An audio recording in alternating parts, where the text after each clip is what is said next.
السلام علیکم ورحمۃ اللہ تعالی وبرکاتہ۔ حضرات، آج بڑے ہی معتبر بات اور حق بات آپ تمامی حضرات کو بتا رہا ہوں۔ امید ہے کہ آپ حضرات اس ویڈیو کو پورا دیکھیں گے۔ کیا ہے کہ بہت سے حضرات کہتے ہیں کہ سوائے اللہ تبارک و تعالی کے سوا کسی سے مدد لینا نہیں چاہیے، کسی سے مانگنا نہیں چاہیے، مگر کیا کسی کا وسیلہ لے کر کے، نبی رسول کا وسیلہ دے کر کے یا بزرگان دین کا وسیلہ لے کر کے مانگنا یا دعا کرنا اللہ کی بارگاہ میں کیسا ہے؟ حضرات، یہ ویڈیو دیکھنے سے پہلے آپ حضرات میرے چینل کو سبسکرائب کریں اور اسے زیادہ سے زیادہ شیئر کریں تاکہ لوگ یہ سمجھیں کہ حقیقت میں اللہ تبارک و تعالی ہمیں وسیلے سے کیا عطا کرتا ہے، اور اللہ تبارک و تعالی سے جب ہم کوئی چیز طلب کرتے ہیں تو اللہ تبارک و تعالی مجھے کتنی دیر میں عطا کرتا ہے۔ تو حضرات، آئیے حدیث شریف میں ہے کہ حضرت عمر بن خطاب رضی اللہ تعالیٰ عنہ سے مروی ہے کہ وہ کہتے ہیں کہ رسول اللہ صلی اللہ تعالیٰ علیہ وسلم نے ارشاد فرمایا کیا ارشاد فرمایا؟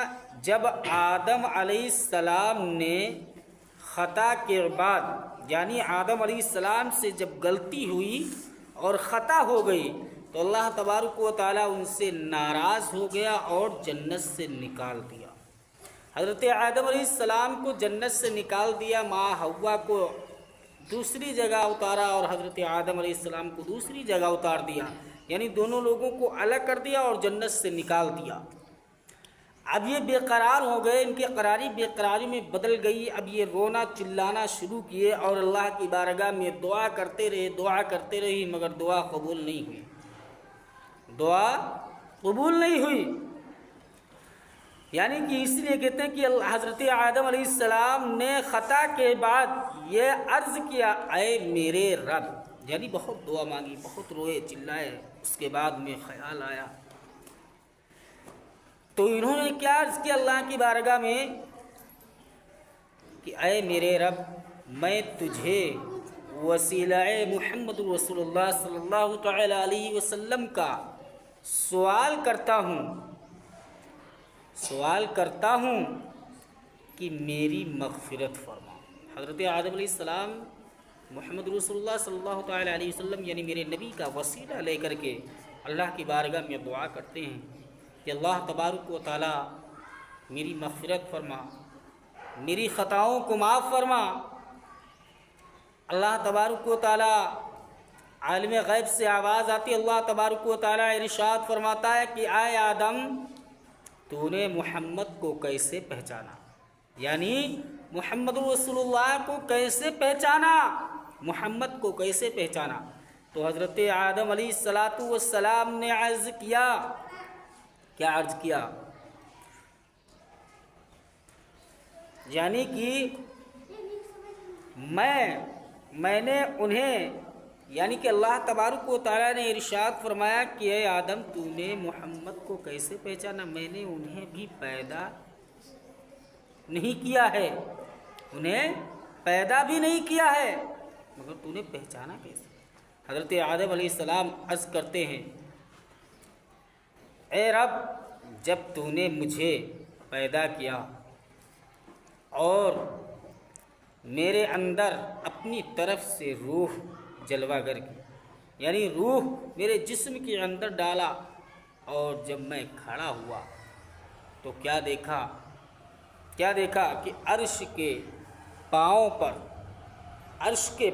پر جنت کے پاؤں پر لا الہ الا اللہ محمد رسول اللہ لکھا تھا۔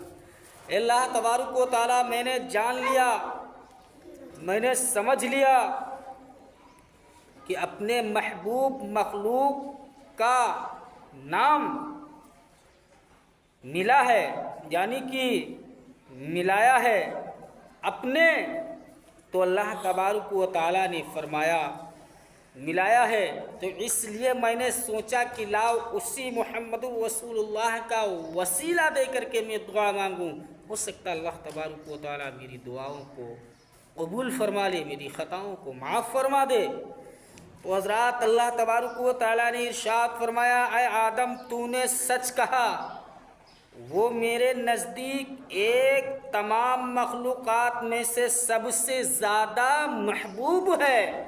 تو حضرات آپ کیا سمجھے، اللہ تبارک و تعالیٰ نے اپنے پیارے محبوب کو سب سے زیادہ قریب بتایا، اور اللہ تبارک و تعالیٰ نے آدم سے کیا ارشاد فرمایا کہ اے آدم سن، اگر محمد نہ ہوتے تو میں تجھے کو پیدا بھی نہیں کرتا۔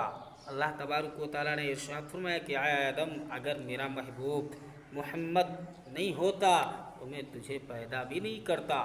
تو حضرات اس سے یہ پتہ چلتا ہے کہ اگر کوئی نیک اللہ کا بندہ ہے، نیک اللہ کی مخلوق ہے، اگر ہم اس کا وسیلہ لے کر کے اللہ کی بارگاہ میں دعا کرتے ہیں تو اللہ تبارک و تعالیٰ ہم لوگوں کی دعاؤں کو قبول فرماتا ہے۔ اگر کسی پیغمبر کا وسیلہ لیتے ہیں، اگر کسی رسول کا وسیلہ لیتے ہیں، یا اپنے نبی آخر الزماں کا وسیلہ لیتے ہیں، یا بزرگان دین کا یا ولی اللہ کا وسیلہ لے کر کے دعا کرتے ہیں، تو حضرات اس میں کوئی حرج نہیں ہے، جائز ہے۔ اور دعا کرو تو وسیلہ لے کر کے دعا کرو تاکہ اللہ تبارک و تعالیٰ ہم لوگوں کی دعاؤں کو اپنی بارگاہ میں قبول فرمائے۔ حضرات اللہ کی بارگاہ میں دعا ہے کہ الہ العالمین ان حق باتوں پر عمل کرنے کی توفیق عطا فرمائے، اور تمام فتنے فساد باتوں سے ہم تمامی حضرات کو بچنے کی توفیق عطا فرمائے۔ السلام علیکم۔